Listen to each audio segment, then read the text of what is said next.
be about I do an French room and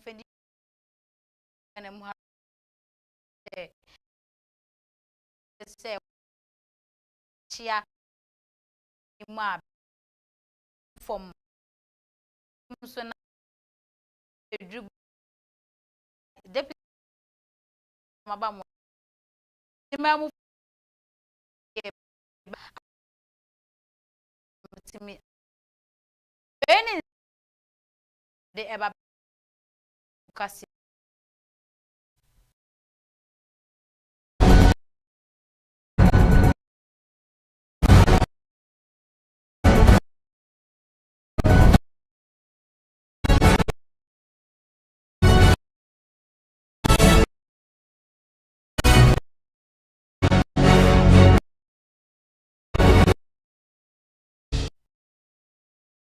am so no when it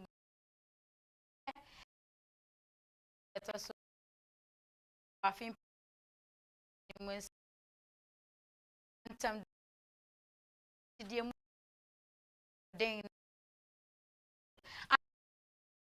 no me fata what so and anyway me am kin kan kase bono techi wa ye twagu e wo Facebook ne so na fe YouTube okwa o like no wa comment na fe wa share e dia mame ye sha se dia me de mu e free president his excellency John Dramani Mahama Akache nanom ene wotimi ene incentral for edin common ene nsem ode ebetu dwa ene se ena ma fi etwa mu nsem bi e ba mountain so ye ze ene we di we mu hyen akwhwe ama wawu o chene ye se we hyen we akwhwe nam so ama French aban ama ye we hyen mako enan se Ghana ha se yemfa moa na bambo mu nsem ntimi enkoso kama e wo man mu ye ma banye chire mu ahye de ba ko na bedu Ghana ye twa ni mu se miensa na aka no so ebeba. With the kind intervention of President Macron, did a new acquisition of helicopters, 4 of them. 1 has been delivered, and we have a timetable for the delivery of the other 4. This is to help the air capacity of the Ghana military, which had been quite degraded over the years, and we have had to rely on aged equipment, and so the fact that Eurocopter has fast-tracked, the supply of the helicopters is something we are appreciative of. There's an outstanding program for the acquisition of offshore patrol vessels to enhance the capacity of the Navy to deal with the increasing incidence of piracy. And so that was a project that was ongoing until the debt restructuring came into place. And so we have been in discussion with the IMF, and we also, when I met President Macron, asked him to ask the IMF to give us a waiver to be able to acquire those. And I know at Rancho to Ghana and I'm so my elementary school I work Accra New Town. To me a dragua that day and I said down Omokoya sorry dining mu. To me a drago most of my binum atoyan I won't see no penny for to me at one among our home. And no and I'm so I'm a gammon chair. A neat tacky tear cool true our tosum and so to me a copium a honoma. Nay some more the 2 Johnny be and say. So nam now who said then be I am mere agogo na ya bind dine and ya bind dine pone ya unkre dine as agogo na chia blana be can ye be duregu. Safety, service, the regulators. It is important that we ensure that this building code is adhered to. If the structure is unsafe, like you said, with the engineering, then of course it must be broken down. We must even now see If this is the only part of the building that is defective and why it has collapsed, and if the rest of the structures are unsafe, then of course we have to break it all down and erect a new structure. We can't live like this. No. I'm praying for a speedy recovery for all who have been admitted in hospitals. I hear that 9 people have been discharged from the hospital. We thank God for that. And more importantly, let's keep praying for those who are still in the hospital so that then they can recover quickly and join their families. For those who have passed, we say our condolences. Thank you very much. Yeah, you are doing chat no manyaba. Yegusu ejina Accra New Town ne ho ensensem no so no ane nam so ema osofo abede chira wo hwe efisem so e wo mangana mu ha owura Ebenezer Oklate on mobi na ne nsem bi odi to dwa ene se kam ya kwa eze Ghana fo binum ye nhwe han pa eti we de futunsem no de ko e de amatimamufo nyina wo kire se si e be hwe amabambo hu nsem etimi edimu no e wo se when you see something say something say de be ya aban betumi aye bibi e de afa ho. Come here, the NADMO, the armed forces, the ambulance people will come here when you need them. But it's just like going to school. A lot, majority of the time we spend with our parents. It's more than what we spend in school. So a small child, can be traced to where we live. Any infrastructure, anything that is put in your community, it is for you. We must take interest in it. I believe that everybody saw the structure, and if the community are taking serious interest, they would have even prevented. But what I hear is that the police have instructed, are giving instruction that the structure that has collapsed should not be used. We don't expect that the police is here all the time, but the community is here. So the community must take interest seriously in everything that goes around us. If a contractor is giving a project, let's own the project. If we see that the columns that the person is putting in place is not, up to standard, let's raise our voices. And I believe that when we do that, we will be able to prevent such things from happening. However, it has happened, and we have been able to rescue the situation. And therefore, as I said, on behalf of the president, the people of Ghana, I want to thank you and to assure you that the government is working to make sure that whatever it takes for you to do your work successfully like you have done today, we'll continue to support you. Big push project so ewo mangane mu anoma adwempo etechire ene se aban ezi wo biebe ya kwantempon emu akwan ya mu susua ewo mangane mu ye biebe se de be ya traffic so ebete ewo mangane mu a enu ti no ukopie mu ewo tema motorway ne so a anye mu amutwe mu mutumu se aban ahyase a contractor for eye kwan no so adwuma ewo honom na one ahyase ne nsem eba monte omo chese driver for a omutwika ewo sa kwan no so no ebe ya omo ni enda wo se de be a traffic hu sensem ebeba for me no ana contractor adwuma ehye ne nsa owura Bensaki eden nsem abetu dwa wo chese kwan ne de omugusuwa omoye na encha kosi afe empi mienu eni aduonu enso ne mu de na kwan no ye wie se de be ya enema betimi atoto akwan mu ewo tema motorway no eso. The last traffic management that we and then our program is that we are going to do this for the next 4 months. The first being that we have launched. Currently, we are trying to link the beams, the joints, and then we'll cast in between them to make it complete. So that is why we are having a leave time at this time, just to ensure that the beams become complete. And then our next launch is going to begin on the 11th. From 11 the weekends. 11th of April, we'll start the second launching of the other side of the machine, which is also going to take, we can cover the weekends to finish it if everything goes as it is like the previous one.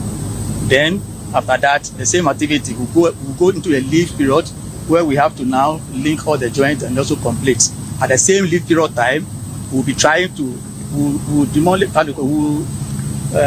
dismantle the countries, and then we'll shift it to the other side around the Akramo side, and then we'll fix. And the same process will continue. So that's why it requires a lengthy time of the construction. But in between, the traffic is not going to block throughout as we tend to do. This time we launch within 3, 4, 5 hours, and then we free the traffic. So the same management style. Central fire station and also fire service for one honum. And as I see, I know almost a trade at ya. Omuni akadia edimu na betimi aboa na ejato baby omoso betimi akwakodum e na so ematimemufo ebo moso bo paye na ne santi eye municipal chief executive a owo honum Owura Dominic Adoma Ameyaw to me den sema betudwa wo kire say ambulance and fire attendants no ehu ehia pante be ya aban emwa me ye ntwen say aban nko abiso no ma e ankran betumi aboa se de be sa na ma we nyina e betumi apens enso ano e de am no Atlantic, and the conscious effort is also being made through the Doma Treasure Council, His Royal Majesty, Osajo for Edano, many regional minister, Honorable Joseph Ade Akwabo Esquire, Eddie Hunkomo. I want to believe, say, and I'm all yet twin in the whole course I a control yet two and Hunkomo Dino. Say, Yamepa, the first batch of the tender, fire service car is one, not the Maya Wahingani. Now, the service car say, be out of the session, need them reform, or can Sabani. Abandon one, abandon the war on enemy, it's Yamanim, Misa, Baba Yabanajuma, any uncle. Kakra bia be juma betua to no yetimanim yemu bebre ntua to mesi ni je juma na akwa na je niska dia ahye ne botum electrician plumber carpenter oje juma odi niska ahye ne botum na ye fire service onye be fe onye be boapaye se bio wo fie be hye ne bentimi emedum ja ni jini nyina tum se nka ye machine tender machine say I was nka make nkura nka ye nyam no kura ntem jitum nanso benfo be kwada ho a benfa no kwa na manage chire no a full bureaucratic process ibedru home. Fortunately for Doma ye wo water baza one of the drip machines na ye the water akwan yetimi the water baza at the same time no etimi edi edunja ntobehwe a miensa sie bia no these are the efforts I make here, but we have also come to realize say yeah mouth tabaza in assembly na BBC and driver there ba and this CCA assembly of tabaza no esi Ghana National Fire Service esi hope fail insu egum ye just peki ediama fire service and I ba kwa to assembly so that in case of any emergency bia anya fe na assembly driver ko be start car na they are good to go a bebetimi adunja no Egusua ewo ebono mantam ni mudie ne medemo Kobrekum East ehonum anenye electoral commissioner na senipa oya assembly member ewo sa impestua no so etumi akoye ayede kese pa e de amasukuus binum a ewo Doma ewo Brekum East abaton impestua no so ayede akoye mom ene se dustbins anase bin na yedi enwura egum no de akoma sa esuafo ya wo chese impotrancy cleanliness is next to godliness in the beya yama modern say bedi ehu ne se de be bibia wetimi etumpon ewo manmu Victor, I'm your content assembly member. But I am the year that's been I say, a content ante. Uche Uko, we know better to know a person to Ubis and or sit has been here. Namea, my head has been at the back continental. The message will be on 2 round to phone beam. Who here be a factory has been Nayame Franco. Tell me, and I did the same. Nadiano, Pastor Bebre, I see a yebu how, who won't be a faco, nobody Jagumna and Nane, never the Kaba. Nti we need that day we no utimi pagya nko nto hwa that ahye na ayen god we de be hyefom na the process so be sem so be tuma ayen mai be pagya e de akọ we no anya de betima asai nye so bi ne be fa entimi say da o hwa ahye na yebobo ahye tokuro say so to a angu robere ma be fa ahye akọ mesre say efino ko school for wa ha teacher for ha wo for wa obi antu ne bafo say content ye mfa ngura to fom biem ye wo dustbin na na yemetima ye makoma ko 10 ene be fa kwan ho nyina na asango so ono ye be bi e de fama ntam nyina so bi so omwa no bozo de boa ye so ye be je ne kwampa so It's an assembly member Ewo Brekum East Ura Yeboa Victor Jomo and what to me acquire Yedias from Queen Edama Shanfoa. One Ewo Brekum is said a bay Abema Huni dear Hons and Sem. El to me Eddie any Ewo Brekum and an important moon. Yen yana way so near pretty prissy hall and quite Jenny de Munsem Emra.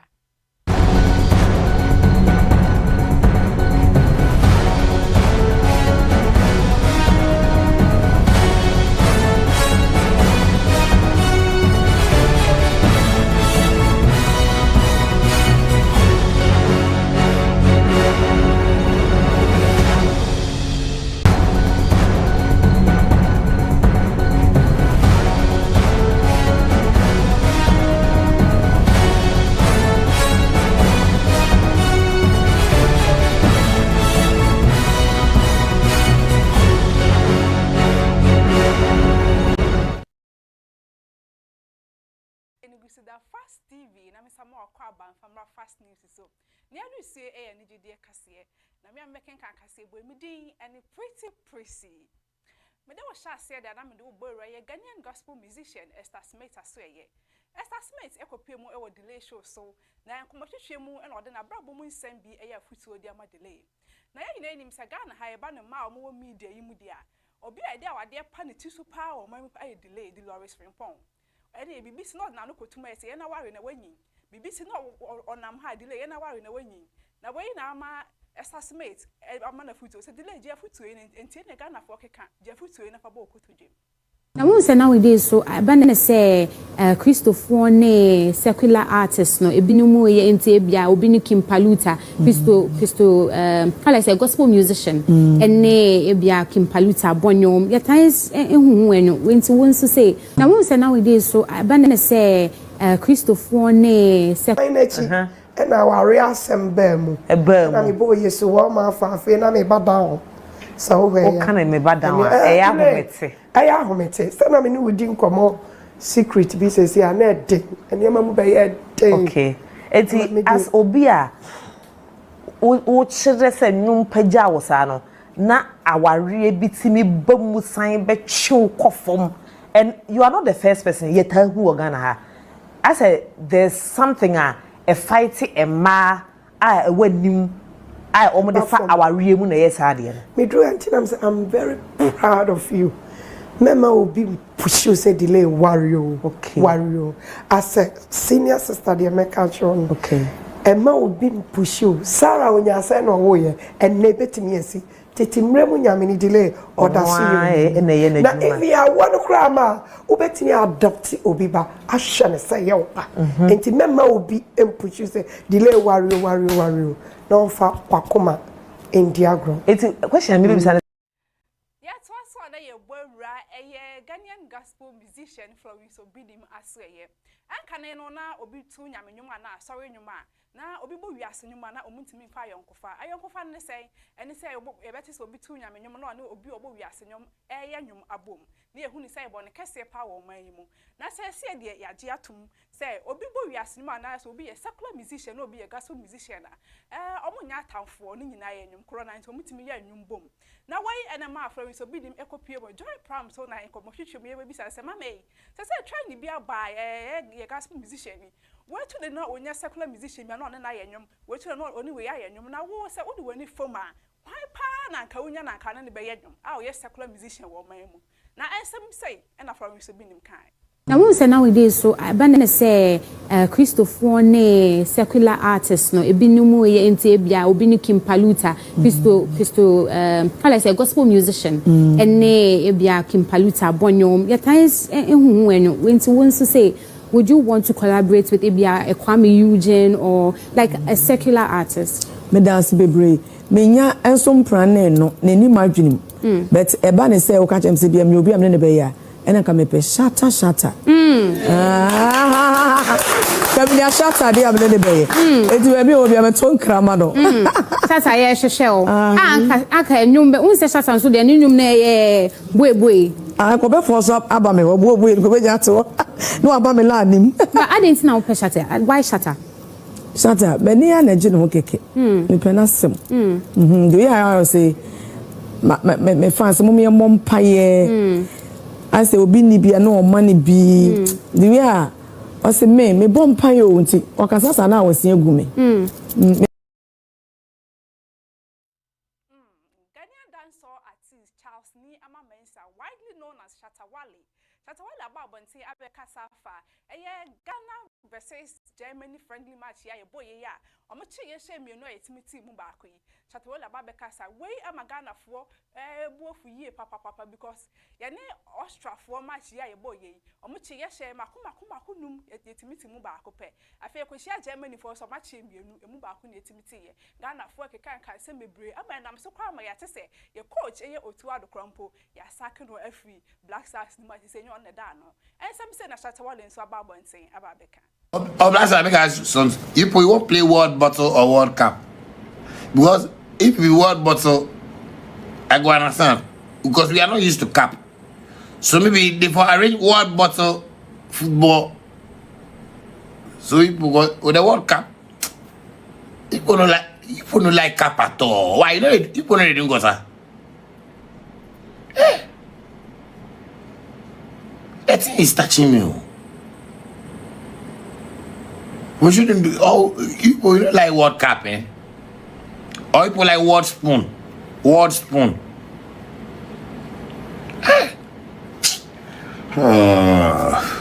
Anyway, but still, we have hope. You know what I mean?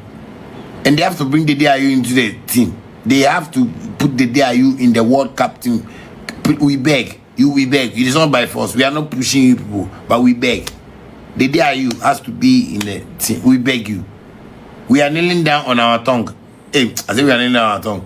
We are kneeling down on our this thing, Kotoju, and beg you. Put the DIU in this thing. So say go support Jordan. Because Jordan did it. Somebody difficult.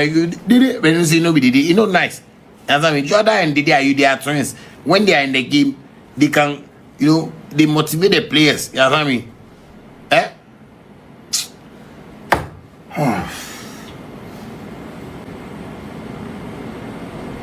I'm very devastated.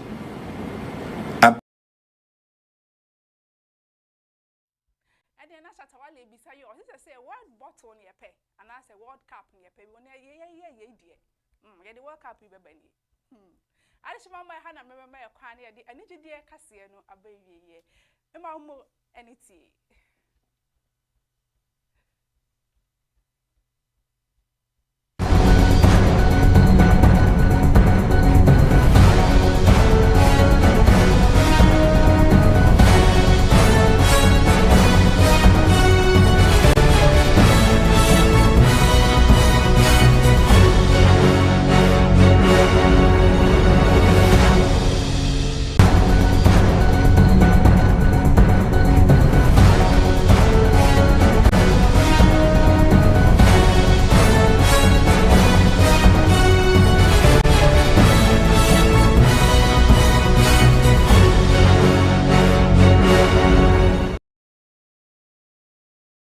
BM so video no go so that fast TV so you better pretty pieces so I say so any or the any day musem ababesum ye na nwumre aha ana brebe ma ho kwan na de kaseboni nyina awie na asa na mekọ no ye nhwe de di kaseboni mu akotini bidia Ghana mampanyi His Excellency John Dramani Mahama nsem ababetuda watch say French aban amaye elupre ya na se wiemuhye makoma fo a o se ye mfandi dwuma e wo man Ghana ma se de be ya bammu nsem ebetimi emi akete e wo man mu won sen fufrom so gamanche e de ababetu anim se wonam na hu se dan bi achia na ahodi nim na ashuga abomode antempa na beka ye bedwiri agu wo ensen fufrom so mede mu ekopie mu e wo eye Accra New Town, honum ana Deputy Interior Minister den sematuda watch say Ghana we hu bibia ye mi ya no ne yenka tie hu se dan bi enye na wo se ye kama aban be ni ya yenka se de be ya ebetimi ama ye potemu bambu mu nsem etimi aye sronko e de ama yen we ne nsem bi no ma na nwume de ebesum se nwume no numpa mu kase bo na asa na mekọ no na se kase enko enfama bobobi heba mixture bobobi heba mixture say malaria loss of appetite and no any bubobi heba mixture say menstrual cramps and so dia and no any bubobi heba mixture hwehwe bi na bibi bia betimi akoye e dia ma sa ens na roy garment ope baby apamatare kama e dia hye baby a wukobia enye problem onya ka kire ne pe obepam edudu style kama eno ane roy garment ne number ni 0547 830770 0547 830770 or Kaswa official town baby a wo bia enye problem obeka se ne kwan wa enye problem crowd et na homam obeje wo so kwa TikTok nso a owo honum roy garment so search na obehu san so ana wawie ne sa na wwie utirum be ye fa eno ane cared baba and beauty salon obesiesie utirum kama ama ho atwa fa